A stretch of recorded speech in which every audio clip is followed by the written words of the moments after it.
Narito ang ulo ng mga balita sa mga oras na ito. Pagpapauwi sa mga overseas Filipino worker na nadamay sa bakbakan sa Middle East, pinag-aaralan na ng gobyerno ayon kay Pangulong Ferdinand R. Marcos Jr. Defense Secretary Gilberto Teodoro Jr. tiniyak na walang direktang banta sa Pilipinas na may kaugnayan sa tensyon sa Middle East. Panukalang trimester school calendar para sa school year 2026 to 2027 pinag-aaralan na ng Senado.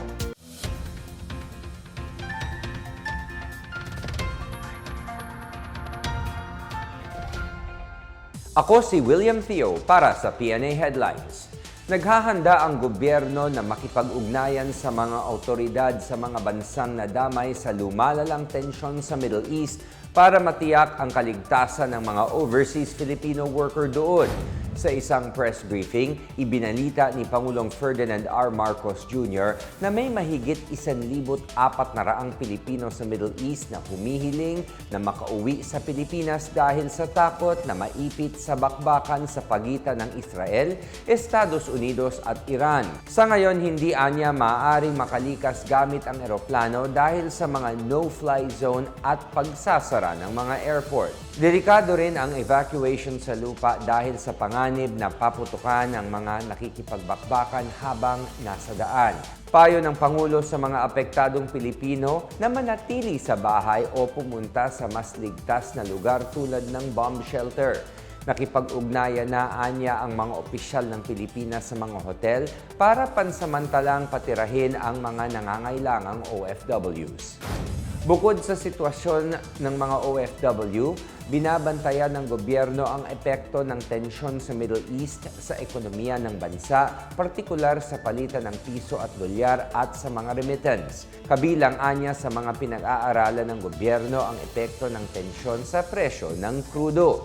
Gayunpaman, tiniyak ni Marcos na sapat ang supply ng langis sa bansa na aabutin ng 50 hanggang 60 araw para naman maprotektahan ang mga magsasaka, mangingisda at mga commuter. Ilan sa mga inihahandang hakbang ang pagbibigay ng fuel subsidy. Makikipag-usap din si Pangulong Marcos sa mga mambabatas para pansamantalang maibaba ang excise tax sa mga produktong petrolyo. Umaasa naman si Marcos na titigil na ang hidwaan sa Middle East.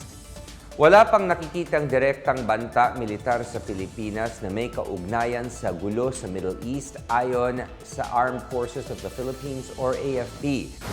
Ipinagkibit balikat ni Defense Secretary Gilberto Teodoro Jr. ang pangangamba ng ilan na madamay ang Pilipinas sa gulo sa Middle East dahil sa ugnayan nito sa Estados Unidos. Bukod sa magkaiba ang sitwasyon sa Middle East at Pilipinas, ang alyansa ng Pilipinas at US ay pangdepensa at pangharang lang sa mga banta sa seguridad. Ang pagpapalakas ng alyansa ay para lang anya sa pagdepensa ng bansa at hindi dapat na ituring na paghihimasok sa gulo ng iba. Dagdag ni Teodoro, nakikipagtulungan ang Department of National Defense sa Department of Migrant Workers, Department of Foreign Affairs at iba pang ahensya ng gobyerno para tumulong sa mga pagpapauwi sa mga nadamay na Pilipino. Matatandaang sinalakay ng Estados Unidos ang mga pasilidad ng militar ng Iran sa ilalim ng Operation Epic Fury noong February 28. Ayon kay US President Donald Trump, ito'y para umano pigilan ang kakayahan ng Iran na gumawa ng nuclear weapons. Isang 32 anyos na Pinay na caregiver ang nasawi sa pagbobomba sa opensiba sa Tel Aviv.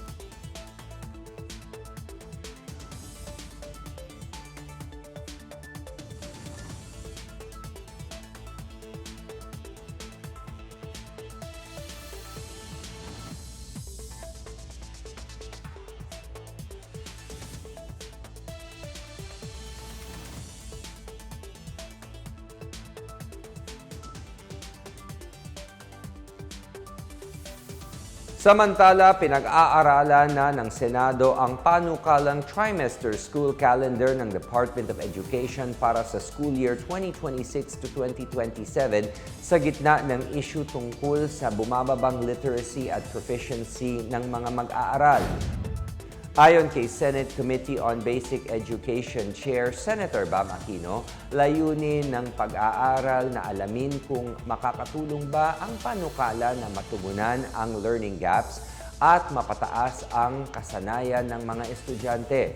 Sa ilalim ng trimester calendar, hahatiin ang 201 school days sa tatlong termino, Hunyo hanggang Setyembre sa first term, Setyembre hanggang Disyembre para sa second term, at Enero hanggang Marso sa third term. Magkakaroon ang bawat termino ng 54 hanggang 61 days ng tuloy-tuloy na pagtuturo na may konting pagkaantala para sa non-academic activities at enrichment block.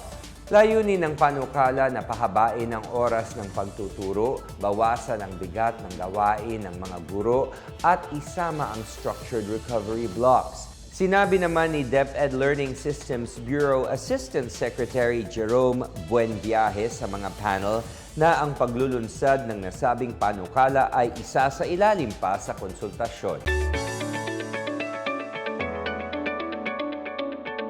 At sa balitang pangkalakalan, inatasan ni Pangulong Ferdinand R. Marcos Jr. ang lahat ng ahensya ng pamahalaan na magpatupad ng mga hakbang sa pagtitipid ng enerhiya. Ito ay bilang paghahanda sa nakaambang pagtaas ng presyo ng langis dulot ng nangyayaring tensyon sa Middle East. Sa isang press briefing ngayong araw, kinilala ni Pangulong Marcos ang pangangailangan sa pagbabalanse sa energy security, price stabilization at fiscal sustainability. Nakahanda na anya ang mga hakbang ng gobyerno kung sakaling tumaas ang presyo ng produktong petrolyo sa pandaigdigang merkado. Hinikayat din ni Marcos ang publiko na sundin ang mga energy-saving practices tulad ng carpooling, pagbawas sa paglabas ng hindi naman kinakailangan at paggamit ng pampublikong transportasyon. Dagdag pa niya, makakatulong din ang paglimita sa paggamit ng domestic fuel gaya ng LPG upang maibsan ang epekto ng presyo ng langis sa mga kabahayan. Maglalabas ang pamahalaan ng mga abiso hinggil sa mga conservation measures sa mga susunod na araw.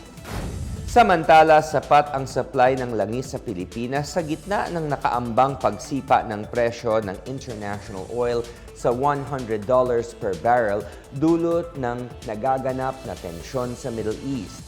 Ayon kay Jetty Energy President Leo Bellas, ang walang kasiguraduhang kung kailan matatapos ang nangyayaring tensyon sa pagitan ng US, Israel at Iran ay magdudulot sa pagtaas ng presyo ng langis sa international market. Aabot pa anya ng 30 araw ang supply ng langis sa bansa dahil sumusunod ang mga oil companies sa mga lokal na polisiya kung saan kailangan na may at least 15 days inventory sila ng produktong petrolyo. Sinabi naman ni Federation of Philippine Industries Chair Beth Lee na kung tatagal pa ang nangyayari sa Middle East, maapektuhan nito hindi lang ang presyo ng lokal na langis kung hindi maging ang kuryente at pamasahe. Matatandaang pumalo ang presyo ng krudo sa $75.33 per barrel sa sesyon sa New York Mercantile Exchange noong Lunes, ngunit bumaba rin sa $72 per barrel pagkatapos ng sesyon. At yan ang pinakabago at pinakamainit na balita sa mga oras na ito, hatid sa inyo ng PNA Headlines. Para sa iba pang mga balita at impormasyon, bisitahin lamang ang aming website pna.gov.ph o ang aming Facebook at X account na Philippine News Agency. Mapapanood din ang PNA Headlines sa pamamagitan ng link sa website ng News and Information Bureau, sa ilalim ng PNA News at sa YouTube account ng Philippine News Agency. Ako po si William Theo at ito ang PNA Headlines, naghahatid ng mga balitang nagbubuklod sa bagong Pilipinas.